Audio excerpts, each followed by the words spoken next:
जो भगवत प्राप्त महात्मा जन हैं वो कह रहे हैं, बहुत जन्म व्यतीत हो गए इस शरीर से प्यार करते हुए, लेकिन सदगुरुदेव नहीं मिले, इसलिए तुम बाजी हारते गए। मन रे अब की बेर संहारो, जन्म अनेक दगा में खोए, बिना गुरु बाजी हारो।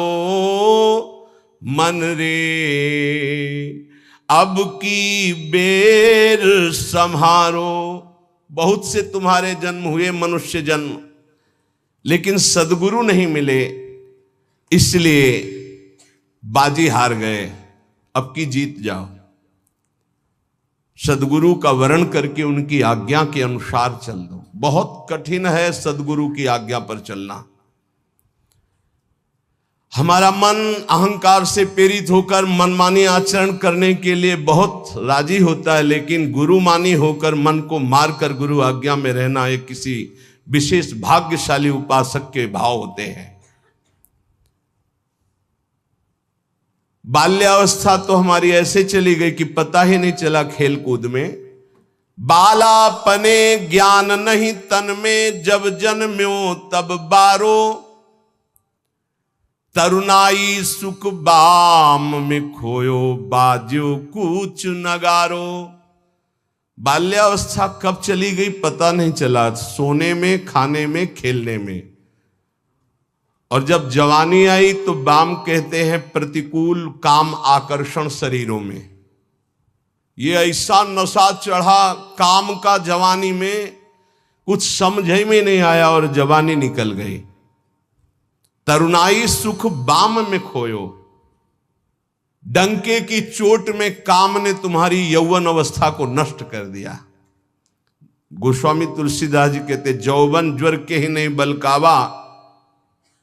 जवानी का बुखार किसको नहीं चढ़ा? तो कोई तो होगा जिसको नहीं चढ़ा। उसी को नहीं चढ़ा जो भगवान के चरणों में चित्त लगा दिया, नहीं तो जौवन ज्वर के ही नहीं बलकावा।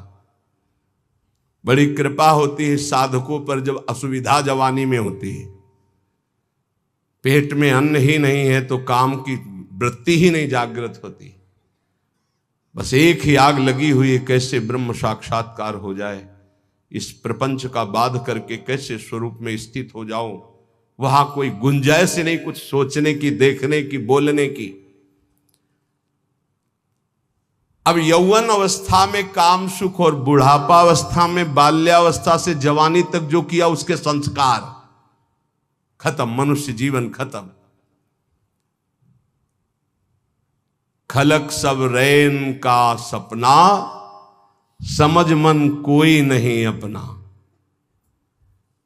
कठिन है मोह की धारा, बहा सब जात संसारा।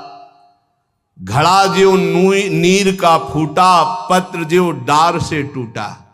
जो पत्ता डाल से टूट गया दोबारा नहीं लगेगा। कच्ची मिट्टी में पानी भरा गया, फैल गई, किसी काम की नहीं रही।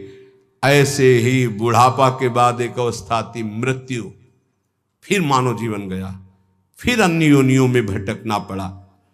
तीन लोक और भुवन चतुर्दश, सब ही काल को चारो।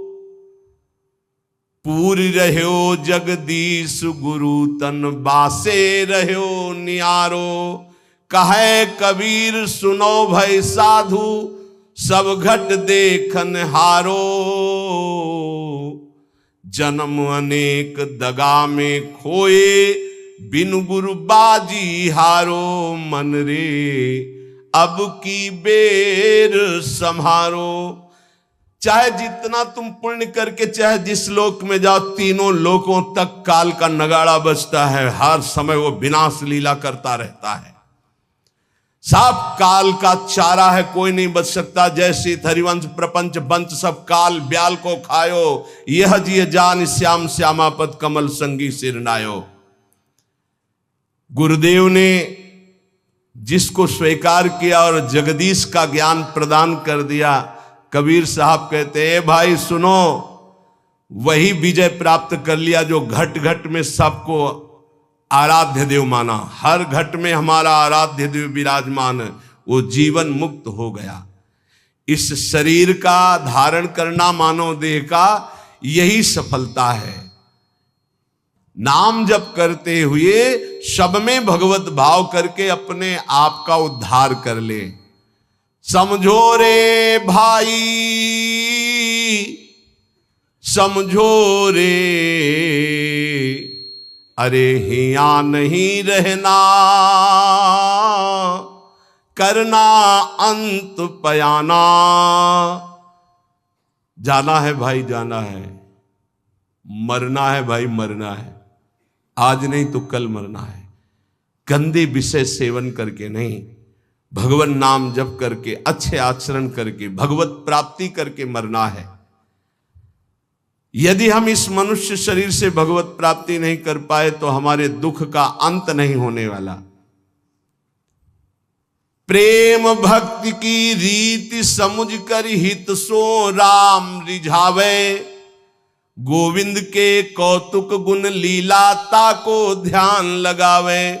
सेवा सुमिरन बंदन अर्चन नौधा सो चित लावे, अब की अवसर भलो बनो है बहुरी दाव कब पावे। भजन प्रताप उतरे भव सागर उर आनंद बढ़ावे, साधुन की संगति को साबुन लेकर ममता मैल बहावे।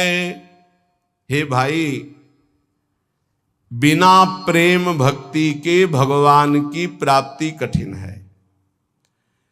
गोविंद के चरणारविंद का आश्रय लेकर नाम जप करते हुए जो लीला गाते हैं, अर्चन बंदन करते हैं, नौधा भक्ति करते हैं, उनके हृदय में प्रेम लक्षणा भक्ति जागृत होती है।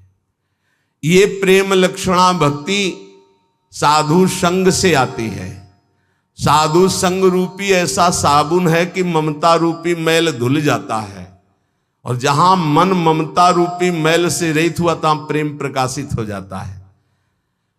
प्रेम प्रकाशित होने में जो बाधा है,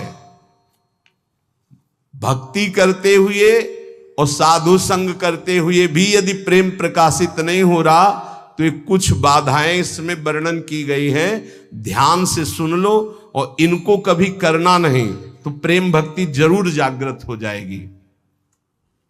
पहला, आहार दोष।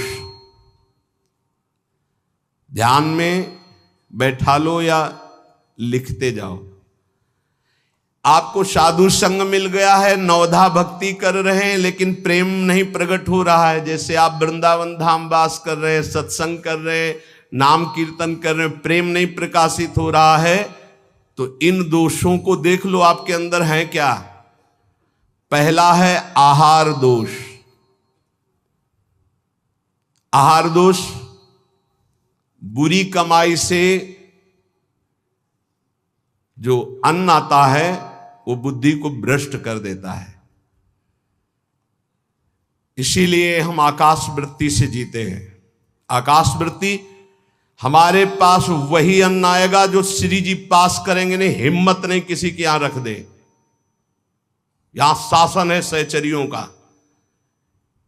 यहां ऐसा नहीं कि कोई पापात्मा आवे और आके गड्डी रख के चला जाए, ऐसी हिम्मत नहीं, उसके कदम नहीं उसके अंदर प्रवेश कर सकते। यहां शासन है, अव्यक्त शासन है।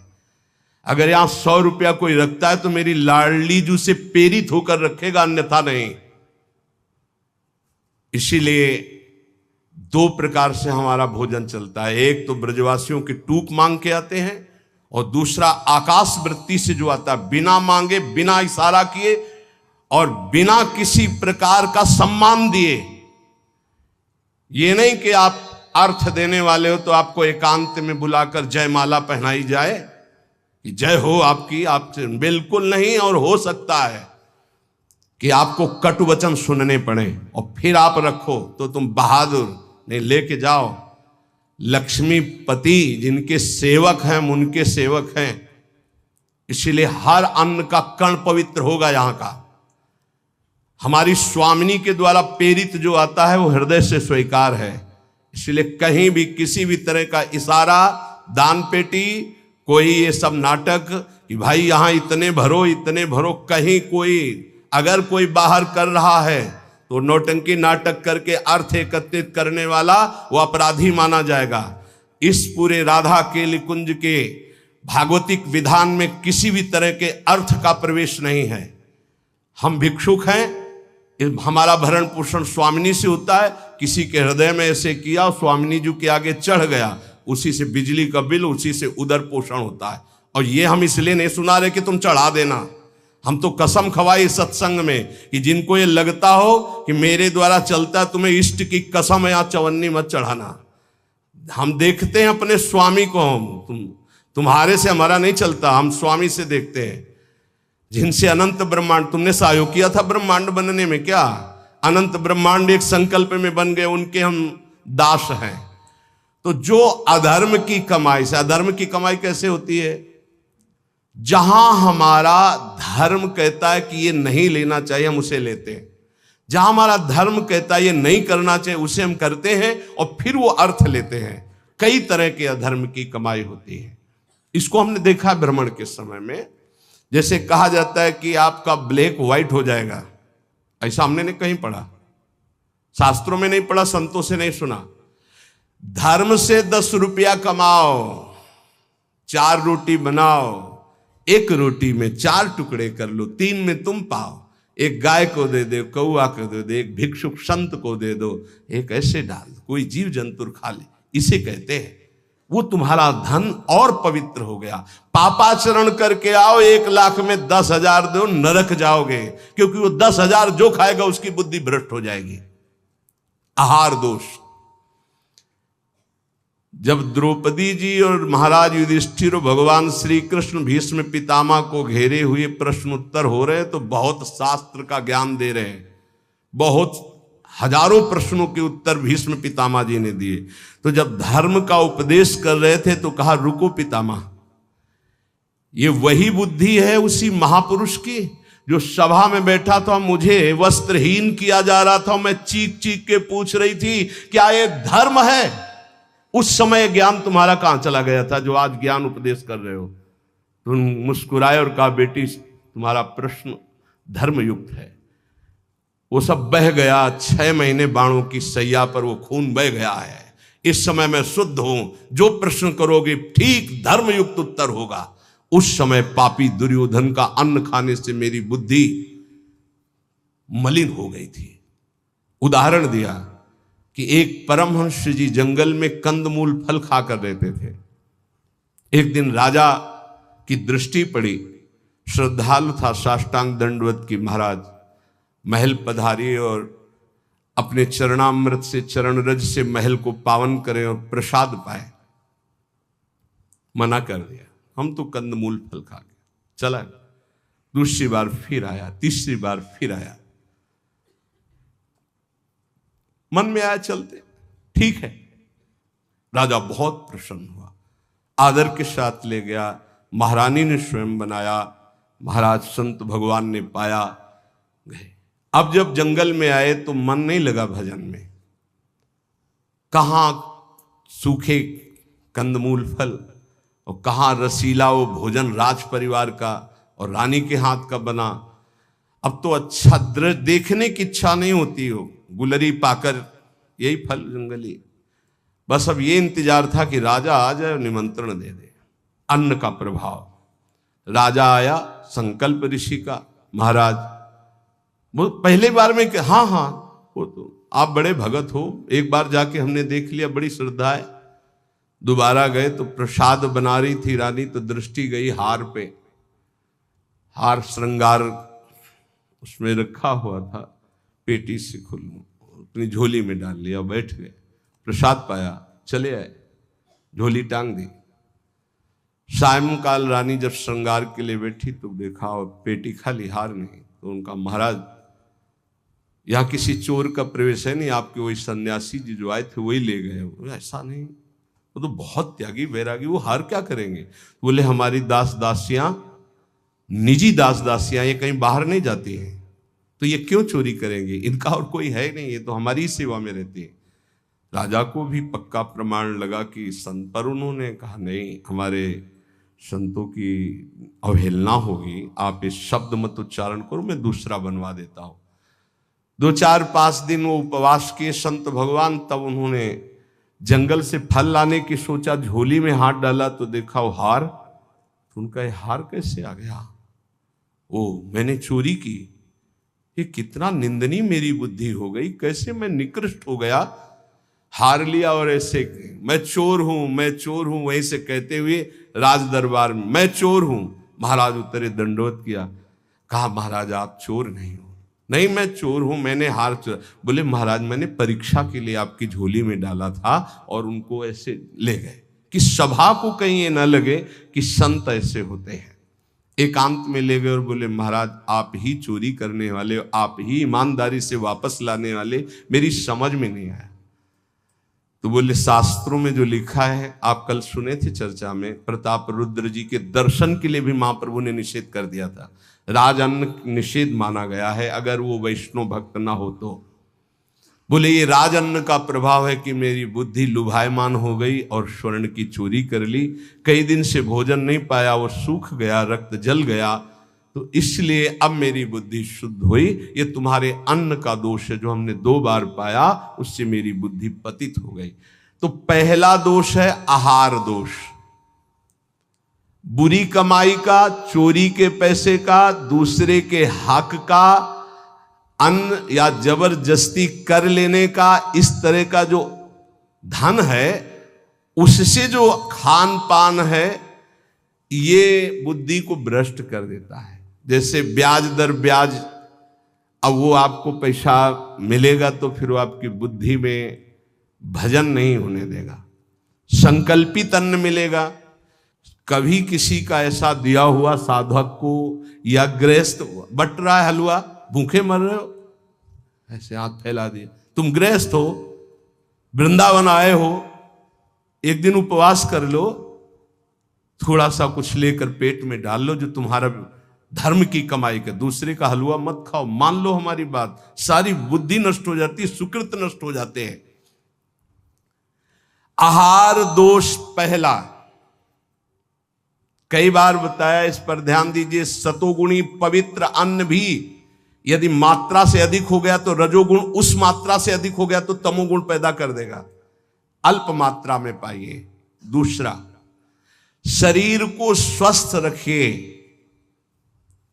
शरीर को स्वस्थ रखने के लिए, ब्रह्मचर्य पुष्ट रखने के लिए परिश्रम युक्त सेवा अत्यंत आवश्यक है, जिसमें पसीना चुए।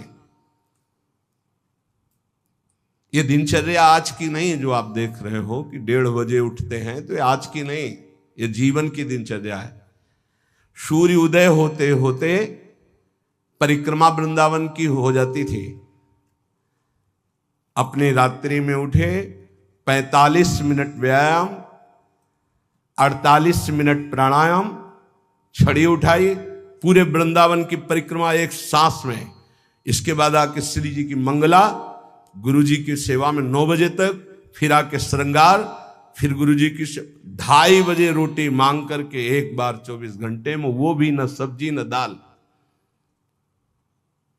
ऐसे थोड़ी भगवत मार्ग की निरंतर भगवदाकार वृत्ति प्राप्त की जाती है। अस्वस्थता ये भी बाधक है, जब तक वृत्ति भगवदाकार ना हो जाए। अगर भगवदाकार वृत्ति है तो कोई फर्क नहीं पड़ेगा।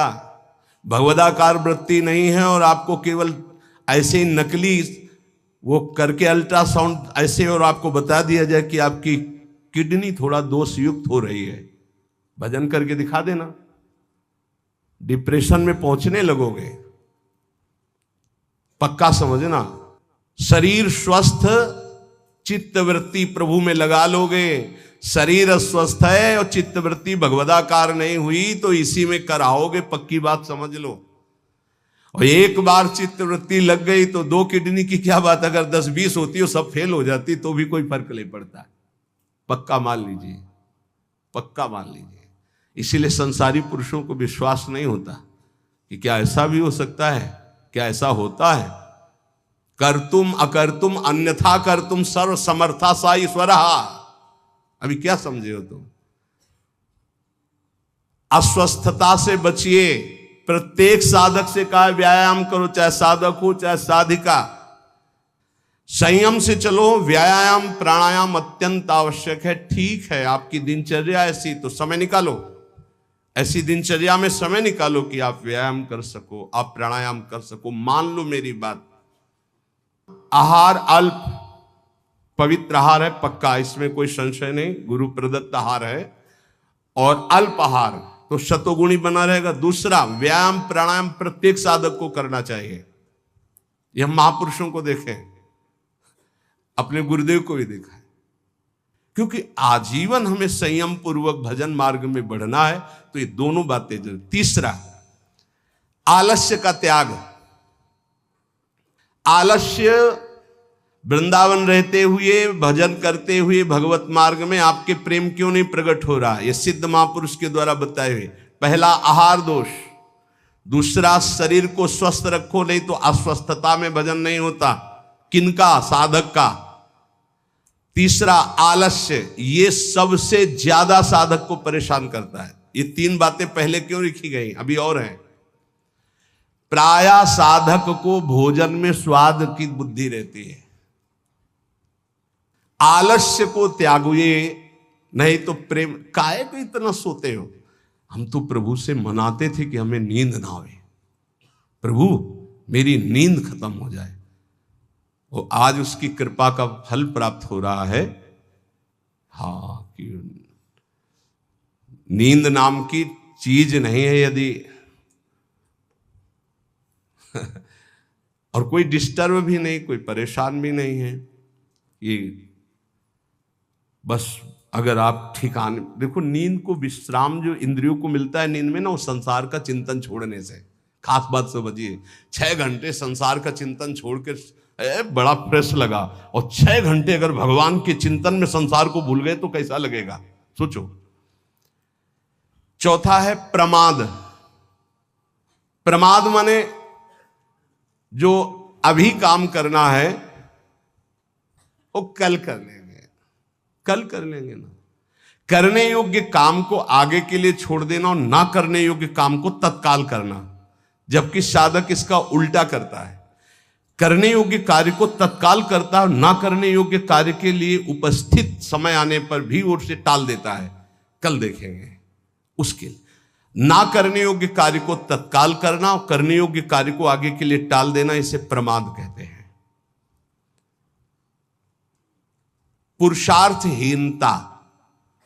जैसे कुछ लोग ऐसे कहते हैं कि अरे वो जब आपकी कृपा होगी तो सब हो जाएगा। हाँ, आकाश से उतरेगी कृपा। तुम्हें कह रहे नाम जप करो, समय से वाणी पाठ में जाओ, समय से ऐसे करो ऐसे, ये कृपा नहीं और क्या? तुमको जो उपदेश कर रहे हैं कृपा नहीं तो और क्या? भगवान गीता में उपदेश कर रहे हैं, शास्त्रों में उपदेश कर रहे हैं, ढूंढ ढूंढ करके हर बात तुम्हारे कान तक पहुंचा रहे हैं प्रभु। ये तुम पर कृपा नहीं है? अब तुम आलस्य करो, प्रमाद करो। बहुत समझ में नहीं आता कि साधक क्या लक्ष्य लेकर के चलता है। पुरुषार्थहीनता है तो प्रेम प्राप्त नहीं होगा। पुरुषार्थ युक्त रहो, एक क्षण भी बर्बाद मत करो, कबहू काल वृथा नहीं जाए, इस पर ध्यान दीजिए। समय बर्बाद मत कीजिए, 1 मिनट आपका बहुत कीमती है। फिर 6वां, अश्रद्धा। श्रद्धा किसे कहते हैं? गुरु और शास्त्र के वाक्य को यथावत बिना विचार किए पालन करना, उसे श्रद्धा कहते हैं। इसके बिना सिद्धावस्था नहीं होती, इसके बिना परम शांति नहीं मिलती। श्रद्धावान लभते ज्ञानम तत्परा संहितेन्द्रिया ज्ञानम लब्ध्वा पराम शांति मचिरेणादि गच्छति। श्रद्धावान ही ज्ञान को प्राप्त होता है, ज्ञानी ही अपनी इंद्रियों को संयम में रखता है, इंद्रियों को संयम में रखने वाला ही परम ज्ञान परम शांति को प्राप्त होता है। प्रथम हृदय श्रद्धा जो करे, सेवक वाणी, प्रथम हृदय श्रद्धा जो करे, आचार्यजन जाय अनुसरे जहां जहां हरिवंश के, तब बात बनती है। भवानी शंकरो बंदे श्रद्धा विश्वास रूपिणो याभ्याम बिना न पश्यंती सिद्धा स्वांतास्तमे। कह रहे हैं ऐसा करो, बिल्कुल नहीं सुन रहे तो क्या है? अश्रद्धा। ये तुम्हें प्रेम प्राप्त नहीं होने देगी, ये भगवदानंद की अनुभूति नहीं होने देगी। कैसे कैसे? अगर आप वचन रूपी लक्ष्मण रेखा के अंदर रहोगे तो माया रूपी रावण तुम्हारा हरण नहीं कर पाएगा, तुम्हारी बुद्धि रूपी सीता का अपहरण नहीं कर पाएगी। राम जी वरण कर लेंगे बुद्धि रूपी सीता का, श्याम जी वरण कर लेंगे। भीष्म पितामह अंतिम समय कहते हैं, हे श्री कृष्ण मेरी कुंवारी बुद्धि को स्वीकार करो, आज तक इस बुद्धि को कभी किसी ने स्पर्श नहीं किया, ये बुद्धि कुंवारी है, वरण कर लो इसको। लेकिन हमारी बुद्धि का तो अपहरण हो गया है, विषयों ने अपहरण कर लिया है। क्यों? क्योंकि हम गुरुदेव के वाक्य रूपी लक्ष्मण रेखा के अंतर्गत नहीं रहे, हम रेखा क्रॉस कर गए, अश्रद्धा कर ली, उनकी आज्ञा नहीं मानी, अवहेलना कर दी, कुतर्क। नहीं, ऐसा कैसे हो सकता है? बहुत विचित्र गुरुजनों की वाणी में सामर्थ्य होती है। कभी गुरु की वाणी पर अविश्वास करके कुतर्क नहीं करना चाहिए। अधैर्य, अगर उपासक में धैर्य नहीं है तो प्रेम प्रकाशित होने में बाधा पड़ जाएगी। बड़ी समस्या आ गई है, बड़ी नहीं, धैर्य पूर्वक टिके रहो। अच्छा, ये कभी हमारे हृदय में गुरु प्रताप से नहीं आया कि किसी का आश्रय ले ले, या कहीं चले जाए, या कहीं पूर्व जीवन में कोई फोन कर दे, या किसी को इशारा कर दे, बस ये था कि अब मरना है और धाम में भगवत चिंतन करते हुए मरना है। धैर्य से कभी विचलित ना हो। अगला है अनिश्चय। ये बहुत साधकों में पाया जाता है। एक दिन गुरुदेव भगवान ने कहा, जब साधक घर से निकलता है तो उसका वैराग्य अग्नि के समान होता है, उसे ज्वाला की तरह रोज बढ़ना चाहिए। उसका वैराग्य शीतल क्यों हो जाता है, ठंडा क्यों हो जाता है? उसका वैराग्य तो प्रतिदिन और तेजस्वी होना चाहिए। उसका कारण है अनिश्चय। सुख सुविधाएं भोग मिले और जीवन बढ़िया कट रहा है। जीवन काटने के लिए नहीं, जीवन मिटाने के लिए हम आए हैं, अस्तित्व मिटाने के लिए आए हैं। हमारा निश्चय है कि प्रिया प्रीतम की प्राप्ति के लिए हर भोग को छोड़ना है और प्रभु को प्राप्त करना है।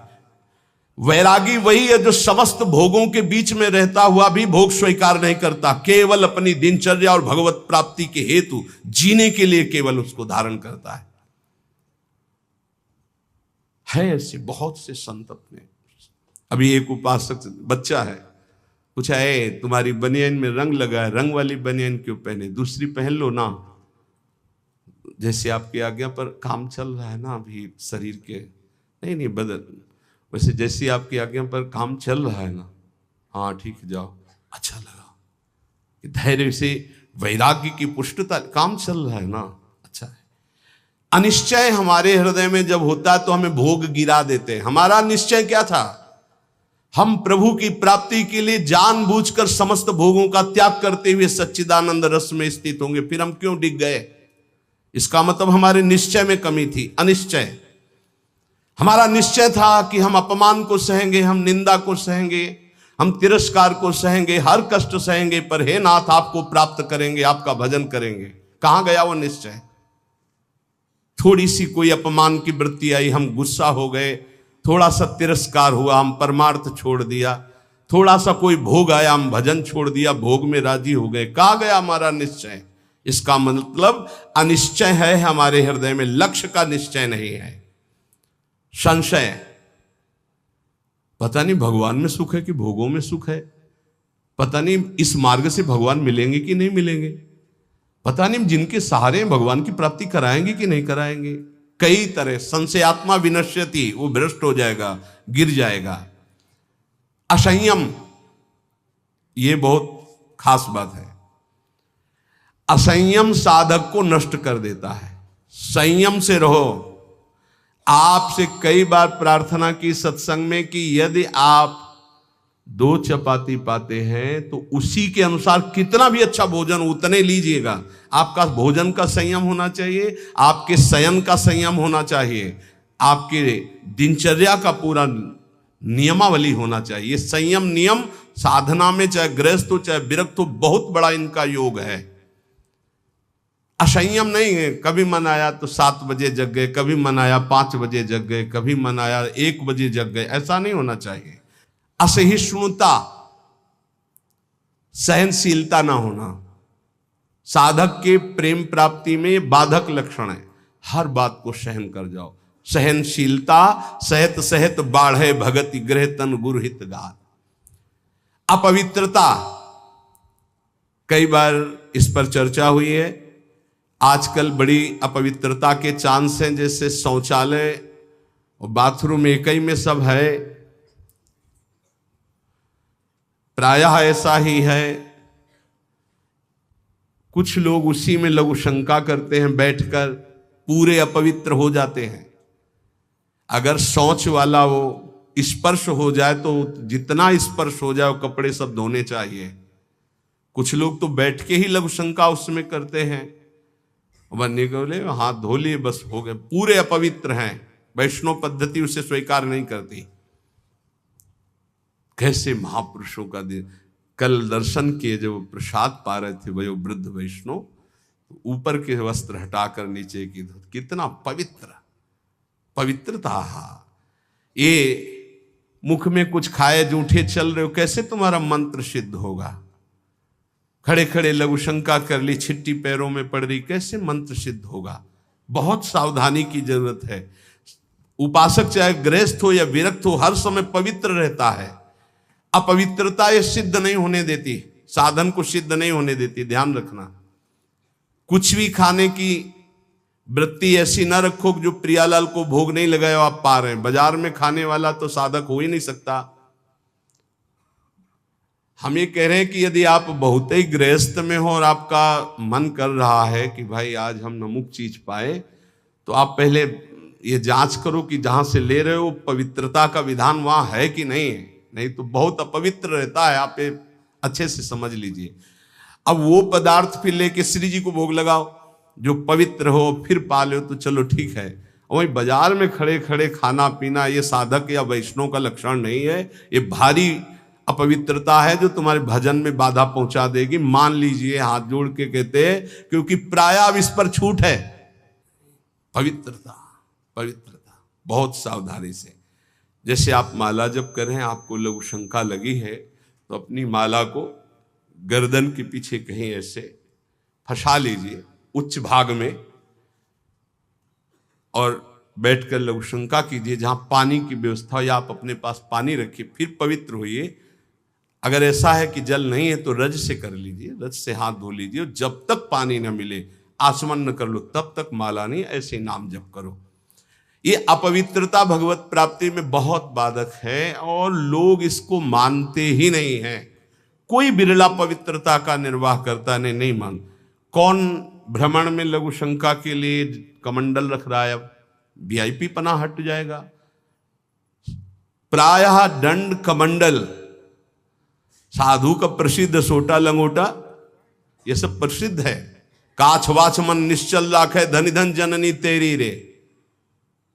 बहुत अब प्रायः दर्शन करने वालों में ऐसे दर्शन होते हैं, हाथ में बिस्लरी की बोतल ऐसे, जैसे कोई जल चढ़ाने की गंगा जली नहीं, प्रायः बिस्लरी की बोतल ऐसे हाथ में होगी। जमाना बदलता चला जा रहा है, और या स्मार्ट मोबाइल हाथ में होगा। कोई भले आदमी तो ऐसे मिलते हैं कि मोबाइल से ऐसे वीडियो दाहिने हाथ से बना रहे हो, बाएं हाथ से ऐसे कर रहे हैं। बाएं हाथ से किसको किया जाता है जानते हो? शत्रु पक्ष को। जब राजाओं के यहां दुश्मन का दूत जाता था तो बाएं हाथ से सलूट करता था। तब पता है कि दुश्मन का दूत आया, इसलिए बाएं हाथ से करता था। तो आजकल नए बच्चे वो जानते हैं नहीं, तो मोबाइल से शूट कर रहे हैं ऐसे, बाएं हाथ से ऐसे कर रहे हैं। ये अपवित्र। भगवान के सामने या भगवत भक्तों के सामने, चलो आपके हाथ खाली नहीं, वीडियो बना रहे हो तो नेत्रों से कर लो, बाएं हाथ से काहे को? दुश्मनी काहे को मोल ले रहे हो? बहुत बड़े के दरबार में हो, बहुत बड़े के पार्षद हैं, वो हर समय देख रहे हैं। आप क्या समझते हो हम अकेले चलते हैं? नहीं बोले 10-20 साथ चलते नहीं, इनकी बात नहीं कर रहा। एक कदम भी ऐसा नहीं जिसमें हमारी महारानी जी न चलती हो। ये जो छोटे छोटे नवजात शिशु जो ये सब, ये जानते हो महारानी जी के प्रताप का आशीष लेने आते हैं। हमारा कुछ नहीं है, हमारे आगे आगे चलती है हमारी महारानी जी। हम उनकी दासी, उनके पीछे चलती है, आगे वो चलती है। ये जो फूल बरसते हैं ना, ये महारानी जी के चरणों में बरसते हैं। ये जो फूलों के पावड़े बिछे होते हैं ना, मेरी स्वामिनी जी के लिए, अगर ये मेरे लिए लगते ना तो कब का बंद करवा देते, आप ये भी समझ लो। मेरी महारानी जी के दर्शन के लिए कोई नाचता है, कोई रोता है, पूरी भीड़ में सैकड़ों रोते हैं, तो हम उनकी आंखों की तरफ देखते हैं कि मेरी प्रिया जी का कृपा प्रसाद इनकी, भले किसी भाव से। मेरी महारानी जी तो बड़ी रिझवार है ना, हाँ बड़ी रिझवार। कितने के अंतिम बन गए, अंतिम बन गए, समय अंतिम बन गए, क्योंकि उनको तो समझ में नहीं आ रहा है ना, वो तो केवल देख रहे हैं बाबा, लेकिन बाबा के आगे जो चल रहे हैं उनका प्रताप चल रहा है। आप समझते हो ना, किसी के आगे इतना नहीं होता जो आप देख रहे हो, ये महारानी जी के आगे होता है, किसी और के आगे नहीं होता। यहां कोई संत प्रताप उदित नहीं है, ये महारानी जी का प्रताप उदित, राधा प्रताप। जो प्रसिद्धि और पुजवाने की इच्छा रखता है उसे प्रेम प्राप्त नहीं होता। प्रेम प्राप्ति में बाधक अपनी प्रसिद्धि और पुजवाने की इच्छा नहीं, अपने इष्ट में चित्त को लगा दो। तो सेवक जी महाराज कह रहे हैं, बिस्तर है सब जग विमल कीरति, साधु संगति ना टरे, बास वृंदा विपिन पावे, श्री राधिका जो कृपा करे। अपने आप जगत में विमल कीर्ति का विस्तार हो जाता है जो प्रियालाल में चित्त जोड़ता है। अपनी पुजवाने की इच्छा, मान की चाह, ये प्रेम नहीं प्रकट होने देती। अगला, किसी से भी घृणा, जैसे कोई भी किसी भी तरह का है, किसी भी धर्म का है, कैसे भी आचरण करने वाला है, अगर वो हमारी महारानी के दरबार में आता है तो उसको हम भगवान की तरह आदर करेंगे। उसको एक, जैसे हम सबका आदर करते हैं ऐसे उसका आदर करेंगे। किसी से भी घृणा नहीं, त्रिभुवन में ये तो पक्का समझ लीजिए, किसी से भी घृणा नहीं। घृणा शब्द भक्त के हृदय में नहीं होता, किसी से भी घृणा नहीं। द्वेष, अजात शत्रु भक्त होता है, अगर द्वेष है तो प्रेम प्रकट नहीं हो। अद्वेष्टा सर्वभूतानाम, किसी भी संसार में एक भी से भी अगर द्वेष है, दुश्मनी है, तो भगवत प्राप्ति में बाधा हो जाएगी। अजात शत्रु, तुम्हें गाली दे, सर झुका लो, वो तुमसे द्वेष मान रहा है, तुम उससे द्वेष कभी मत मानो। जब दिखाई दे तो नेत्रों से प्रणाम कर लो। और निर्दयता, ये प्रेम में बाधक है। कभी किसी के प्रति कठोर व्यवहार वाणी के द्वारा, मन के द्वारा, तन के द्वारा ना करें। दुराग्रह, ऐसा होना ही चाहिए, ये कभी हट ना करे। जोई जोई प्यारो करे, सोई मोई भावे, ध्यान रखिए। दुराग्रह कभी प्रभु से भी ना करे कि नहीं प्रभु इतना तो होना ही चाहिए, गुरुदेव इतना तो होना ही चाहिए, नहीं। जोई जोई प्यारो करे, सोई मोई भावे। चपलता, जल्दीबाजी, चांचल्यता, ये साधक में नहीं होनी चाहिए। गंभीर स्वभाव, जो कार्य करे बहुत ठीक से करे। एक साधक अपनी सेवा में है, उनसे आप कोई भी जल्दी काम को वो नहीं करेंगे। कार्य दे दो, छोड़ दो। अगर पात्र मार्जन करना है तो जब वो मार्जन करके निकले बाहर तो आप देख लेना, निर्दोष हर पात्र चमकता हुआ मिलेगा। पर आप कह दो 5 मिनट में करो तो नहीं करेंगे। जो सेवा दोगे वो सेवा होगी, पर सांगो पांग होगी, उन्हें छेड़ो मत। वो अपने आप पूरा नाम जप करते हुए एकदम, पोछा लगाना छोड़ दो, उसे बोलो मत, बस सेवा दे दो। वो आराम से पूरे भवन में पोछा लगा के शांत, उसे छेड़ो मत। अगर जल्दी करो तो पोछा रख दे, खड़ा है, आप छेड़ो मत, सेवा दे दो। तो जब वो सेवा में होते तो हम कह देते उसको छेड़ो मत, वो अपनी सेवा पूरी सांगो पांग करेगा, पर उसे छेड़ो मत। ऐसा ही उपासक का स्वभाव होना चाहिए। हम जिस कार्य में लगे सांगो पांग उसमें लगे, गंभीरता पूर्वक लगे, जल्दीबाजी नहीं, चांचल्यता नहीं। ये प्रेम प्राप्ति के लिए आवश्यक है। परनिंदा सुनना, परनिंदा करना, पर चर्चा करना, ये प्रेम में बहुत बाधक है, कई बार चर्चा हो चुकी। और बाहरी वेशभूषा बनावटी नहीं होना चाहिए। इसकी भी चर्चा हुई है कि बढ़िया क्रीचदार कपड़े, कोई बड़े उपाधि युक्त महात्माओं की बात अलग हो, तो गुरुजन है, आचार्य हैं, लेकिन साधक के लिए बात कह रहे हैं।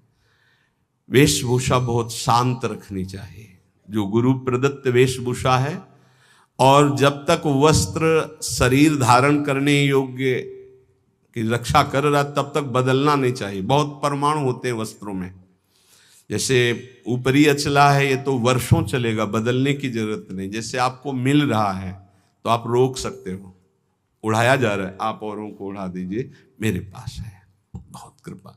ये जरूरी नहीं कि सबको उड़ाया जा रहा है तो हम ले रहे हैं। जैसे भेंट है, वस्त्र है, अगर वो सम्मान के लिए आपको दिया जा रहा है, आपको आवश्यक नहीं है तो आप हाथ जोड़ सकते हो, प्रसाद दे दीजिए, ये नहीं। इससे आपकी भक्ति बढ़ेगी और गुरुजन आप पर प्रसन्न होंगे। ध्यान दीजिएगा, अगर वस्त्र है और आपको उड़ाया जा रहा है तो आप ऐसे रोक दीजिए, हमारे पास दैन्यता हमारे पास है, आगे जरूरत होगी तो हम आपसे याचना कर लेंगे, जितने से काम चल जाए उतना। बनावटी बाहरी वेशभूषा और शास्त्रार्थ ये प्रेम में बाधक है। वो तो कोई विद्वान करता है, अपने लोग तो है ही नहीं, शास्त्रार्थ करने लायक क्या है। तो शास्त्रार्थ तो विद्वानों का विषय है, पर किसी भी विषय में तर्क वितर्क नहीं करना चाहिए, मौन का आश्रय लेके हट जाना चाहिए। अगला, शरीर के आराम की चाह। यहां जो लिखा है वो ध्यान, शरीर आराम तलब, ये जीवन में नहीं लेना चाहिए। कुशासन में लेटते थे पूरे वृंदावन में, कुशासन कभी नहीं। ये जो पूर्व में जानते हैं, बिजली कटी हुई जीवन था, बिजली नहीं, सीधे प्रकृति का वार्ष हो और हरिशरणम हरिशरणम। और मनोरंजन, बोले 4-5 घंटे तो सत्संग और वाणी पाठ हो गया है। अब वो वाला मोबाइल टच वाला कौन सा कहते हैं, स्मार्टफोन, अब उसमें अब हमको तो सब बातें आती नहीं, सीरियल कहते हैं कि क्या कहते हैं, वो जो देखते हैं, हाँ उसमें करके सीरीज है, सीरीज, हाँ वही। अब एकांत में मनोरंजन सीरीज में देखोगे, आजकल की जो है ना, पहले रामायण महाभारत जैसे, अब ऐसी सीरीज है कि आपके भजन को नष्ट कर देंगे, आपके चिंतन को नष्ट कर देंगे। इसलिए प्रार्थना है कि जितने भी साधकों के पास, वैसे तो सबके पास है नहीं जो सेवा में है, और जो भी गृहस्थ जन है, ऐसी चीजें मत देखो जो आपके भजन में बाधक हो। अगला है कुसंग, ये भजन करते हुए प्रेम नहीं उत्पन्न होने देंगे। चलो अब थोड़ी देर निकलते हैं चल के, और बातचीत और ऐसे कुसंग ना होने पाए। जाके संग कुमति मति उपजे, करत भजन में भंग, तजोरे मन हरि विमुखन को संग। साधना के प्रतिकूल साहित्य का स्वाध्याय करना, आपकी साधना है प्रेम के प्रतिकूल स्वाध्याय करना, प्रतिकूल सत्संग सुनना। प्रतिकूल भी सत्संग होता है, हाँ अब हमारा चल रहा है दासो हम का, हमें सुनाया जाए, हम ब्रह्मास्मि का, तो प्रतिकूल तो हो ही गया। इष्ट मिले और मन मिले, मिले भजन रस रीति, तहां निसंग को है मिलिए, तासो की जय प्रीति। गुरुजनों का तिरस्कार कर देना, ऐसा होता है। कौन बार बार खड़ा होए, इनको तो 10 बार आना है आए। गुरुजन चाहे 100 बार पधारे, 100 बार प्रणाम, 100 बार खड़े हो गए, ये आराधना है। अरे तो बोलते रहते, रोज ही प्रवचन करते हैं, क्या माने। एक ने हमसे कहा कि महाराज जब वैराग्य का प्रवचन करते तो गद्दा वद्दा निकाल के बाहर फेंक देते, और जब आश्रय का प्रवचन करते तो फिर गद्दा अंदर लग जाते। बताओ चले कौन, वैराग्य वाला कि आश्रय वाला? तो तुम हो किसके, आश्रय के कि वैराग्य के? बस यही समझना है। गुरुजनों के वचनों पर अविश्वास, भजन जो संख्या दी गई उसमें लापरवाही। बहुत ज्यादा संख्या नहीं दी थी, एक दिन कहा था सब लोग 11 माला तो कर ही लिया करो। वो ईमानदारी से बताओ बेईमानी कितनी है इसमें। 11 माला मात्र नहीं, अगर कर रहे हो तो ठीक है, वैसे तो, पर 11 माला की संख्या कितने लोग पूरा करते हैं अपना देख लेना भैया। जो नियम दिया गया उसमें लापरवाही नहीं होनी चाहिए, बस ये बात देख लो। जो विशेष सेवा में लगे हुए रात दिन, उनको भी युक्ति बताइए कि तुम्हारा कैसे पूरा होगा। लेकिन जिनको समय है उनको 11 माला संख्या तो करनी ही चाहिए, निज मंत्र की, शरणागत मंत्र की। और लक्ष्य के प्रति लोभ ना बढ़ा करके धन के प्रति लोभ आ जाना भगवत प्राप्ति, प्रेम प्राप्ति में बड़ा बाधक है। या साधन करते हुए अहंकार आ जाना, ये भी भगवत, साधन ठीक चल रहा है सब, लेकिन अहंकार आ गया तो भगवत प्रेम नहीं होगा। जो वैराग्य मार्ग में है, ब्रह्मचर्य का खंडन करना, या गृहस्थ में संयम युक्त गृहस्थ धर्म का सेवन ना करना।